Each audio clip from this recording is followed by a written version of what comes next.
device, which is the device that we use to perform the procedure and visualize the ear canal. And we also train ear professionals around the world in endoscopic ear care. I have a client here who actually attended last Friday, so a week ago.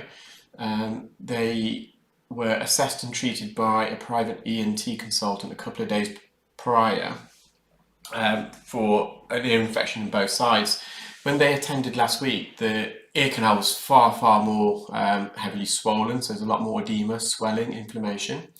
The ENT consultant provided some eardrops for the patient. I think it was Gentasone HC drops that contains gentamicin. And I think a couple of days after the patient using it, he contacted myself saying that he felt as though the ENT surgeon had put something in his ear, a dressing, and it was blocked and it was really uncomfortable. So I agreed to see the patient. Patient is probably watching this, he's a YouTube fan, so he travelled a fair distance to attend the clinic last Friday.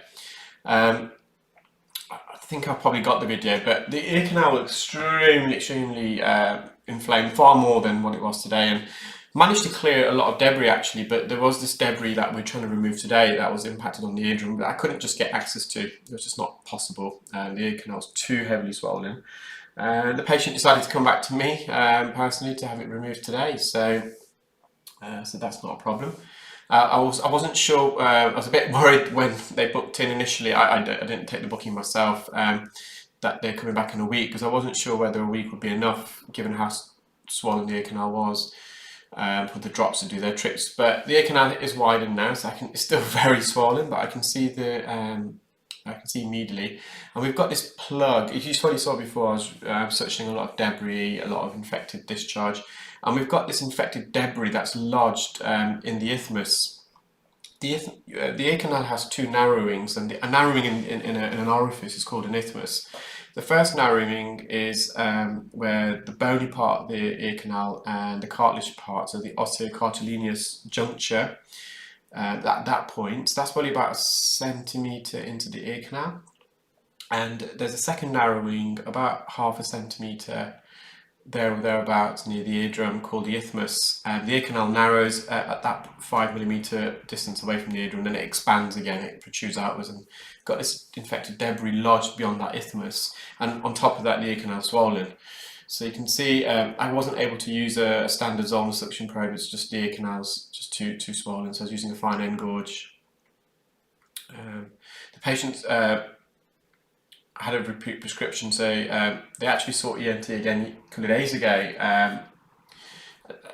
Not sure whether, I don't know, it's a couple of days ago, so I don't know, but I didn't want to pry too much as well, but I think the patient just preferred getting the medication from the ENT and having the procedure performed on myself, because I'm pretty sure, it could have been done there, but been given a repeat prescription for another 10 days, which I've advised the patient to continue because the ear canal is obviously still infected. So there's a chance that if the infection is not treated efficiently and effectively and quickly, that this discharge can come back out, resurface again.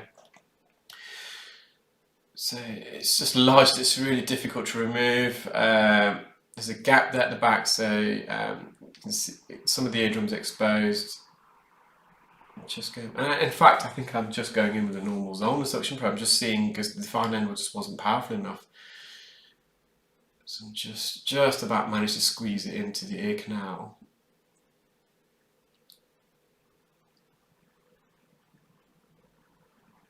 It's quite a smelly ear as well. When I was performing the procedure, although I've got a mask and visor, I can still the olfactory evidence of the infection to smell it. So I'm just trying to using an ear hook. I just don't think this is going to come out any other way. Forceps, the debris is too squishy. It'll just bite away. And in fact, the ear hook initially just pushed it further in. I've kind of made his ear slightly worse. I've lodged it further in. I just couldn't get behind it. It's so deep. Sometimes what's good is when there is a bit of swelling, because obviously, as you probably know if you've been watching my videos, the inner 2/3 of the ear canal is skin on bone. It's a very thin layer of skin that's directly coating the bony part, which is very sensitive. sometimes, not always, but sometimes when someone's ear is infected and swollen like this, there's a lot of swelling, it kind of provides a buffer effect. So I'm able to use some of these instruments sometimes, not all the time. Sometimes the swelling itself is really on contender. But for this particular patient, I found that it wasn't. Just using a fine end, just had to bring this forward. You can see it's a bit squidgy. I'm not getting the right suction grip, and just the fine ends is kind of imprinting within the soft gooey wax. And actually, initially that ear hook lodged this wax further in. So just using some sodium bicarbonate drops. I wanted to avoid sodium bicarbonate because sodium bicarbonate is water-based, it's alkaline. The ear is naturally acidic, and when people have ear infections like this gentleman does, the pH level changes from acidic, so that the average pH, the range should I say, is between 5.4 and 7.1. That's what a normal ear canal pH level should be, so slightly acidic. But when the ear is affected, it turns into an alkaline, so pH between 7.1 and 7.8. And a lot of these ear drops, they are designed to re-acidify the ear canal. So a lot of the drops have got a very low pH. So I think acetic acid, for example, like a vinegar solution, it's 3.8. So yeah, sodium bicarb, because it's water-based, water can sometimes aggravate infection, and the alkaline solution itself, we're trying to re-acidify the ear, but olive oil drops just wouldn't have worked in this case. It's just not the right type of wax or debris to use it on. Sodium bicarb could break this down. That's what I was hoping to break it down. Olive oil kind of softens the wax, it binds it together. Sodium bicarb doesn't dissolve, but it breaks it into little pieces. When you suction it, it kind of tears away into little pieces, and that's what I was hoping. There's the patient's eardrum, just so you can see the posterior quadrant, and you can see the eardrum's wobbling as well, so because there's some debris on top of it. But the patient was really still, not experiencing any discomfort whatsoever, so that gave me confidence to continue. So obviously the ear's a lot better at this stage than it was right at the beginning. So you could hear it very well indeed, but I really wanted to get this out. And you can just see now how much swelling there is. You can see the ear canals are really enclosed. The wax, this debris is engulfed within the swelling. I'm just trying to wriggle it out. It's just getting trapped at that point.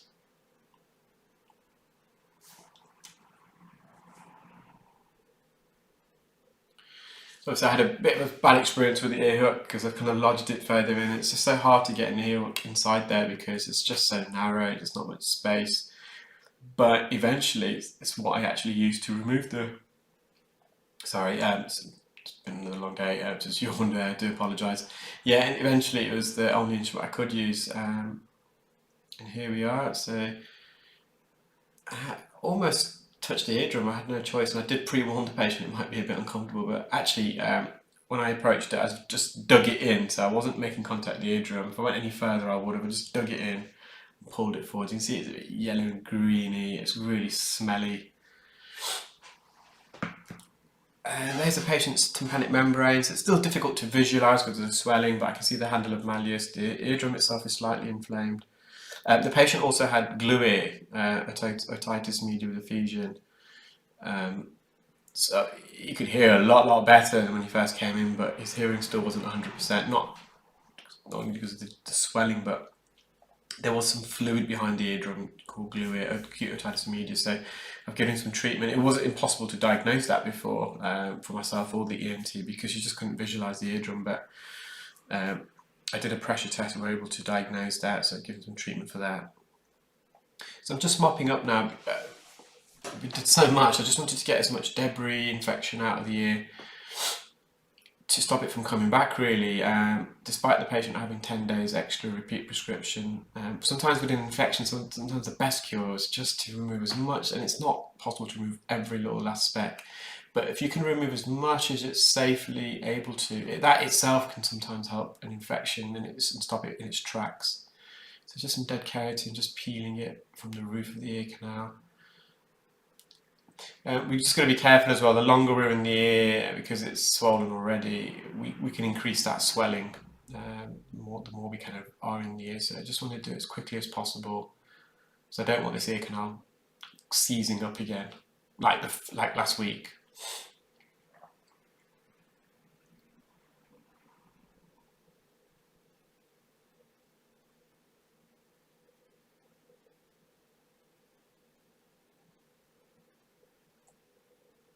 Brilliant. So, and you'll see a before and after shot in a moment.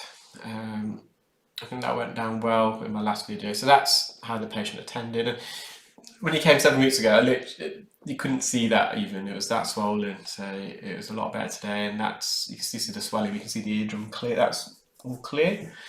Same patient, just a right ear. So you see, again,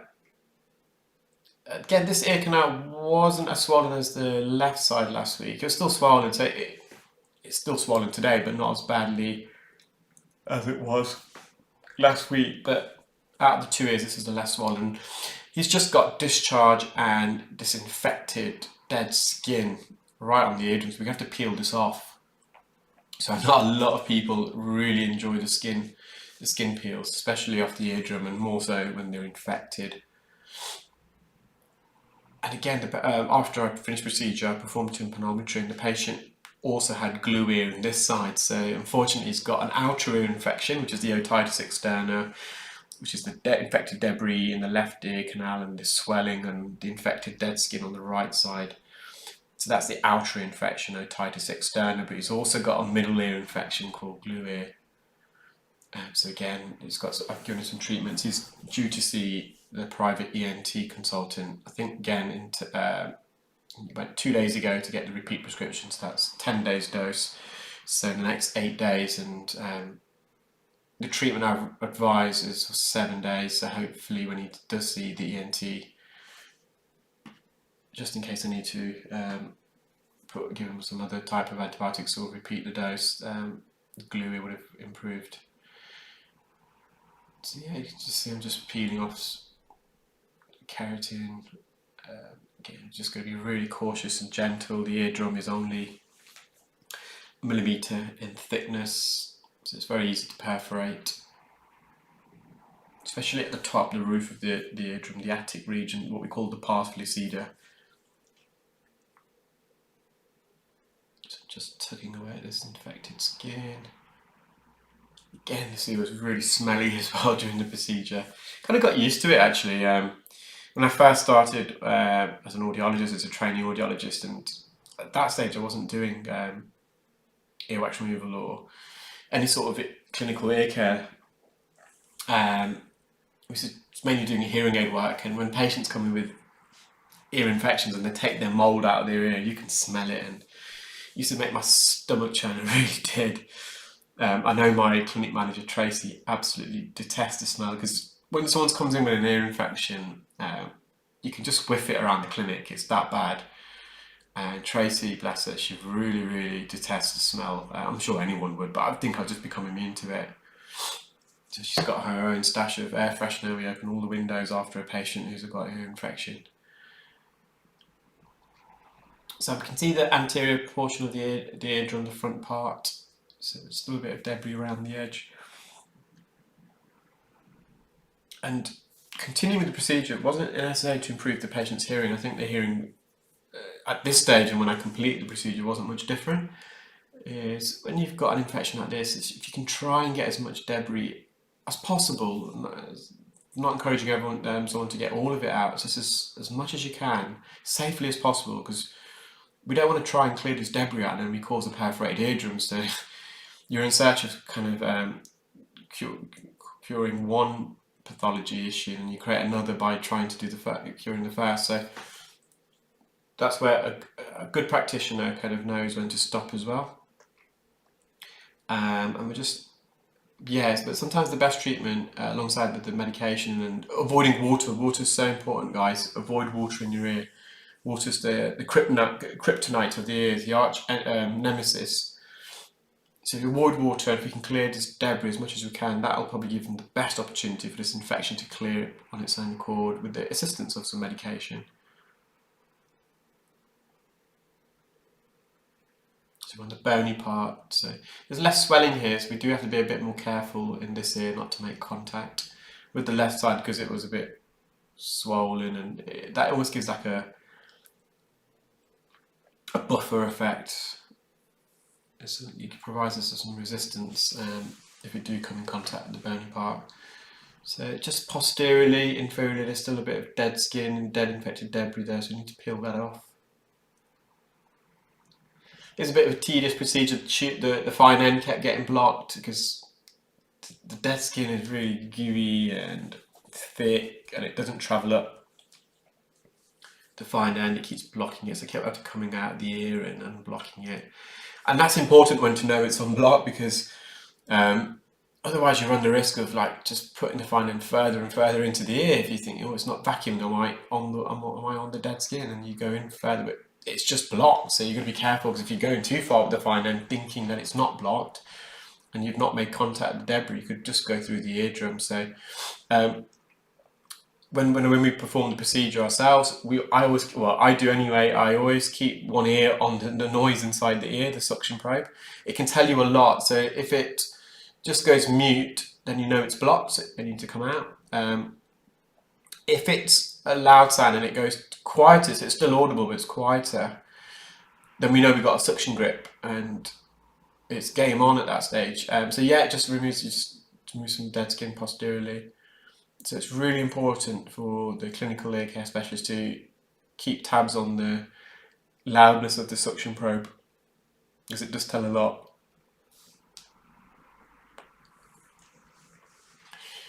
You can see the top part of the eardrum there, it's a bit wobbly, it's a bit bouncy, so that's when I had my suspicions that he's also got glue ear, otitis media in the side. So there's fluid behind the eardrum here, because the eardrum itself is slightly inflated and inflamed. Just gently on the surface, so you can see here, this is the wobbly bit. So there's fluid behind there. So just kissing the surface, just trying to I don't want to puncture that, otherwise fluid will be draining out.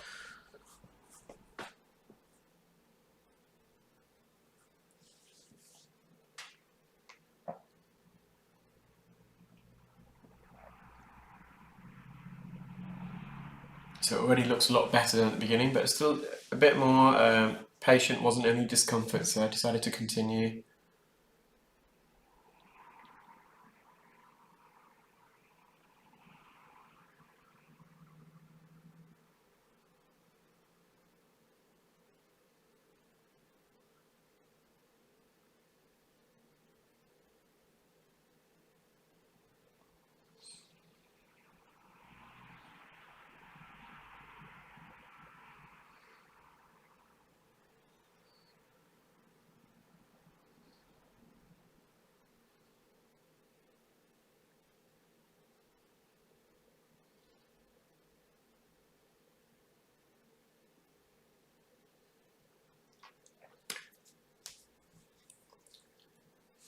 There's just a bit of dead keratin superiorly. There's the superior quadrant, just going to peel that. It's just some in the anterior recess.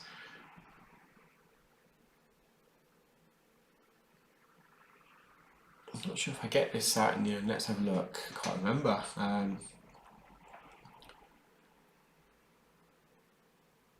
It's just going to be really, because I'm going up, I just don't want to go up and into the eardrum and tear it or bruise it or cut it.